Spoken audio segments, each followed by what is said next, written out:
Hey tennis fans, I'm Grace Carter and this is Tennis Now presented by Technofiber, the official racket, string, bag, and accessory of the ATP World Tour.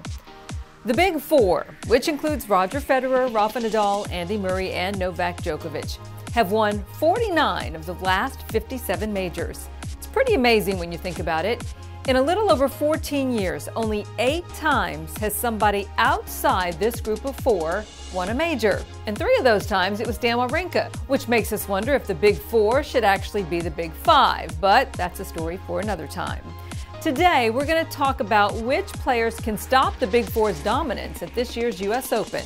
And given that this year Novak Djokovic has pulled out for the rest of the season, the task may be just a bit easier. Now, we do realize the odds still favor the Big Four in New York, even with Novak out of the mix. There's a reason the Federers and Nadals of the world are so dominant.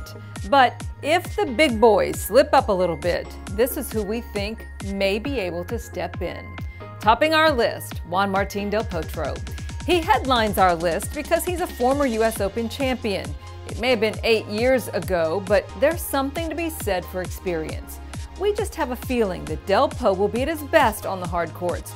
We saw it last year when he went all the way to the Olympic final before losing to Andy Murray. Well, now Del Po hasn't had the banner results to make him an obvious pick this year, but the Argentinian is in better health, which means his backhand has been a lot more effective. And if he sets his mind to it, you just never know. Coming in at number 2 on our list is Marin Cilic. The 2014 U.S. Open champion has been knocking on the door at Wimbledon for a few years now. Maybe it's time for the big man to channel all that frustration into a U.S. Open run. He certainly has the powerful game that could prove tough on those fast-paced courts. And after losing to Roger Federer at Wimbledon, Cilic may just be extra hungry to prove himself. Coming in third on our list, Canada's Milos Raonic. Raonic didn't do as well as he would have liked at Wimbledon, but he did reach the quarterfinals before he lost to Roger Federer. Perhaps most important was that Raonic, for the first time in a long time, was in very good shape at Wimbledon. If he can maintain his fitness this summer, we think he has a chance to make a big splash in New York. It's actually surprising that Raonic hasn't reached the quarters at the U.S. Open, so perhaps this year he's going to make a run. At number 4 is a dark horse from the ATP's Generation Next, 20-year-old Alexander Zverev. It's certainly going to happen someday, so why not this year at the U.S. Open, a little ahead of schedule? And for our number 5 pick, choosing this one was difficult. The team at Tennis Now scanned the ATP rankings. We looked at Nick Kyrgios, not fit enough. We thought about Jo-Wilfried Tsonga, not consistent enough. How about Grigor Dimitrov, but again, inconsistent. And Dominic Thiem, well, not on this surface.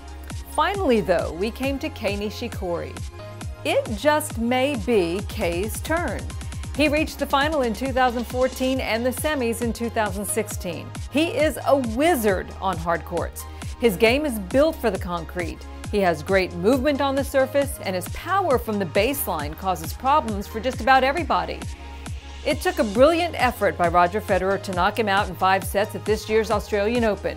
And after that, Nishikori reached back-to-back quarterfinals at Indian Wells and again at Miami. Hard court is the surface for Nishikori, and the U.S. Open is the major where he seems most comfortable.